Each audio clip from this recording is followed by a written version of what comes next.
का रुख कर रहे हैं। सौरभ ने सरेंडर किया है, जिला कोर्ट में सौरभ ने सरेंडर किया है। बड़ी खबर आपको बता दें, लगातार तलाश की जा रही थी। लोकायुक्त ने सौरभ के घर छापा मारा और उसके बाद जो सिलसिला शुरू हुआ, कई दिनों तक सवाल खड़े होते रहे, जवाब तलाशने के सिलसिले चलते रहे। इन सब के बीच सबसे बड़ा सवाल यही बना हुआ था कि आखिर सौरभ शर्मा है कहां, किसकी शय पर सौरभ शर्मा जो कि नौकरी भी छोड़ चुका है, जो वीआरएस ले चुका है, आखिरकार अकूत संपत्ति का मालिक बना कैसे, कौन है इसके पीछे। यह भी कहा गया कि कहीं सौरभ शर्मा छोटी मछली है, उसकी जिंदगी को खतरा है। और इन तमाम जो सवाल थे उनके बीच सबसे बड़ा सवाल जो बना हुआ था, कहां है सौरभ शर्मा। उसका जवाब कौन दे रहा है? न्यूज़ 18 आपको उसका जवाब दे रहा है।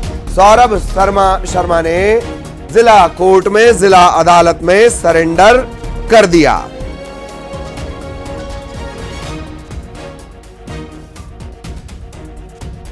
पूरा घटनाक्रम तब शुरू हुआ जब लोकायुक्त के छापे पड़े। इसके बाद आयकर विभाग इसमें आया, ईओडब्ल्यू इसमें इन्वॉल्व हुआ।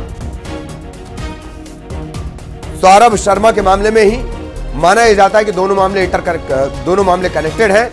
एक कार मिली फार्म हाउस से जिसमें किलो के हिसाब से सोना मिला, तकरीबन 10 किलो सोना उसमें था। 10 करोड़ का कैश था, माफ कीजिएगा, तकरीबन 10 करोड़ का कैश उस गाड़ी से बरामद हुआ था। उसकी जांच आईटी डिपार्टमेंट अलग कर रहा है, आयकर विभाग।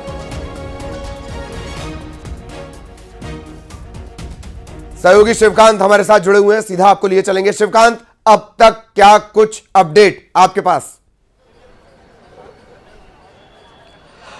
जिले आपको बता दूं बिल्कुल कि सौरभ शर्मा ने गुपचुप तरीके से ये पूरी सरेंडर की कार्रवाई को अंजाम दिया है और अभी फिलहाल अपने वकील के साथ कोर्ट रूम में अंदर मौजूद है, जहां पर सरेंडर की प्रक्रिया चल रही है। लोकायुक्त के अधिकारी भी मौके पर मौजूद हैं। गौरतलब है कि 17 दिसंबर को सौरभ शर्मा के यहाँ सबसे पहले मध्य प्रदेश लोकायुक्त ने रेड मारी थी, जहां पर करीब 2.5 करोड़ रुपया कैश मिला था सबसे पहले, और सोना और लाखों की चांदी बरामद हुई थी।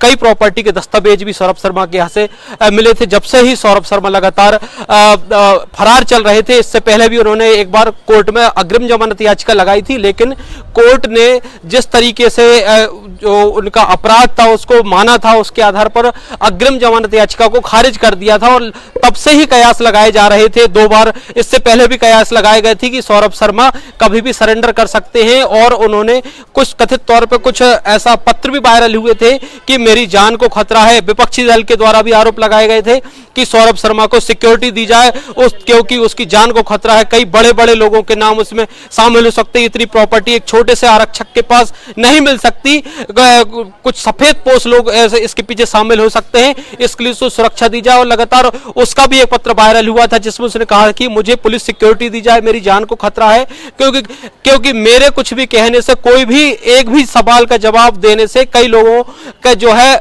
खुलासा हो सकता है, जिससे लगातार ये अंदाज लगाया जा रहा था। और आज फाइनली वो दिन आया जब उसने कानों कान किसी को पता नहीं चलने दिया और चुपचाप तरीके से कोर्ट में आके अपने आप को सरेंडर कर दिया। अधिकारी, लोकायुक्त के अधिकारी साथ में मौजूद है, वकील हैं और फिलहाल वहां पर कार्रवाई चल रही है। इसके बाद देखते हैं बाहर आके सौरभ शर्मा अपने आप को क्या कह के फेस करते हैं। इतने दिन वो कहां रहे, क्या किया, रेड कैसी पड़ी, वो जितना चांदी मिला था, करीब 2.5 कुंटल उसके ऑफिस से, जो स्कूल की प्रॉपर्टी, जो सोना मिला था, जो कैश मिला था करीब 10 करोड़ रुपया, और जितने उससे जुड़े हुए अधिकारियों के या प्रॉपर्टी डीलर्स के जो कनेक्शन सामने आए, उनके बारे में कई सवाल हैं जिसके जवाब सौरभ शर्मा को देना है। देखते हैं ये चीज आगे कैसे आगे बढ़ती है। जी ललित, ये बात सही है और बहुत सारे सवाल दरअसल तैयार रहे थे। सबसे बड़ा सवाल यही बना हुआ था कि आखिर, सुशील भी हमारे साथ जुड़ गए, सबसे बड़ा सवाल यही बना हुआ था इन सबके बीच कि कहीं सौरभ विदेश तो नहीं भाग गया। विदेश अगर वो चला जाता या दुबई अगर वो चला जाता, वहां से उसे लाना बड़ा टेढ़ी खीर हो जाता। ग्वालियर से इसके डायरेक्ट कनेक्शन रहे हैं। मेरा ख्याल है सुशील, वकील भी जो सौरभ का है वो ग्वालियर से ही जुड़ा हुआ है। तो आज सौरभ ने सरेंडर कर दिया है और किसी को कानों कान भनक तक नहीं लगी। कानून के लंबे हाथ देख नहीं पा रहे थे, आंखें टटोल नहीं पा रही थीं और सौरभ अदालत पहुंच गया। अब अदालत की कस्टडी भी रहेगी। सुशील, बिल्कुल सही बात है। देखिए, जिस तरह से सौरभ शर्मा ने और अपने वकील के जरिए इस बात की पुख्ता जानकारियां मैसेज भिजवाए थे कि वो सरेंडर करना चाहता है, लेकिन उसकी जान को खतरा है, सुरक्षा मिलेगी तो वो सरेंडर कर देगा। तो निश्चित तौर पर जिस तरह की बातें सामने आ रही थी उससे ये साफ था कि सौरभ शर्मा कभी भी सरेंडर कर सकता है, यानी वो भारत से बाहर नहीं गया है।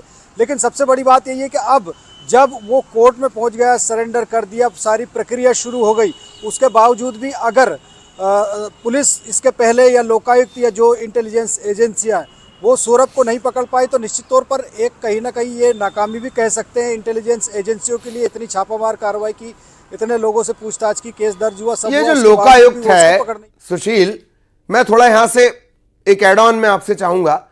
ऐसा लगता है जैसे